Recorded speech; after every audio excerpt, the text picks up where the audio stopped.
This was to be the first 4,000er of the 41er for my Climb Against Time project.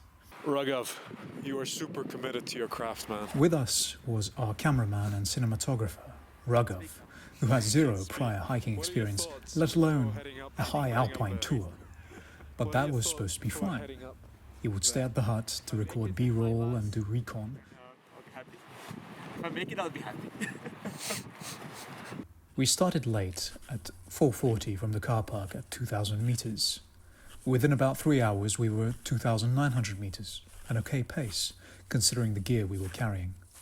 I was impressed and surprised by Raghav's fitness. But then we hit the big snow traverse. The snow was incredibly wet and slushy, making forward progress difficult, especially for our newbie cameraman. It took us another 3.5 hours to cross the 2 glaciers on snowshoes. After the glaciers, I unroped and pushed on ahead to the hut to melt snow and prep food, leaving Matt to guide Raghav up. I was there for an hour and they still hadn't shown up.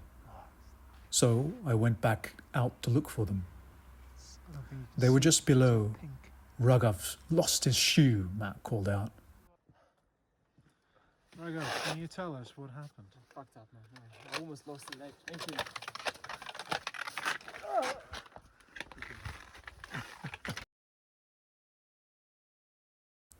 But it turned out to be manageable. Matt had wrapped Raghav's foot in 2 socks, a hat and a plastic bag, and secured it inside the snowshoe, enough to get him to the winter room. I took Raghav's pack and he hobbled the rest of the way up. Matt was not pleased. Thoroughly impressed Thoroughly impressed by... by the ability to lose a shoe. Almost like... I'm like in the middle of nowhere. Who did that? The cameraman. Cameraman never dies, huh? But he almost died this time. So we arrived at the Britannia Hut, see? Into the winter room of it. And we're absolutely exhausted. It was at 12 a.m. We went through some snowfields. Like, we started off, oh, there we go. We started off here. Well, we started off at down there, but then we had to traverse all this crap, slushy ass snow. It took like 3 hours, something like that. It's insane.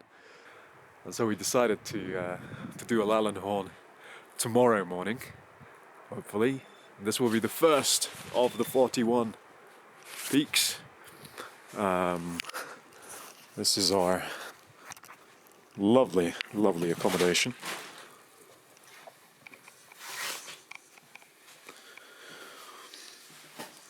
There's a cameraman. Cinematographer. Sorry, mate. That's where we sleep. Tomorrow morning. Going up there. The snow conditions were still crap. At 3,500 meters it was thoroughly wet, more liquid than solid, like trying to walk on butter. Every step, the snow would collapse, forcing us to take another. By 3,600, I was below. I reckoned it would take another 3 or 4 hours to the summit, which was doable since it was only 8 a.m., but with the threatening weather and potential altitude sickness developing, what Matt calls tuberculosis breath, we decided to head down. On our return, the intermittent sun had made the snow slopes even more unstable. We saw that some slabs had avalanched on slopes that were intact on our way up. After reaching the lowest point of the glacier, we had a 100-meter climb back to the hut. By this point, I was feeling much better, confirming my suspicion of altitude sickness that was now receding. Matt, on the other hand, was struggling.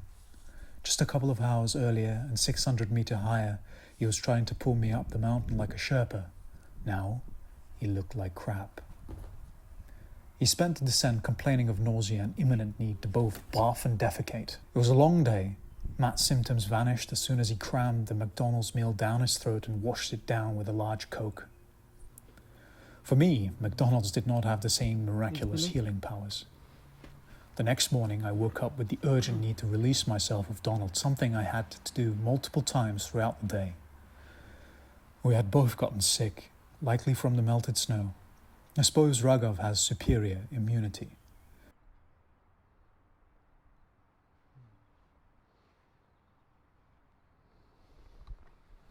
Hoping that I don't puke in the next hour or so, because these drugs need to stay in the system.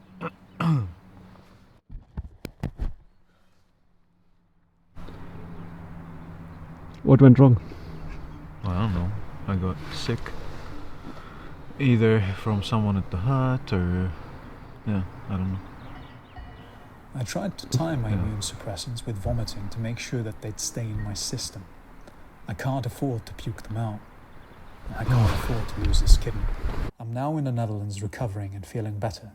I hope to head back out soon. The 41 peaks won't be climbed by waiting around. A rocky start, but that's expected in this world.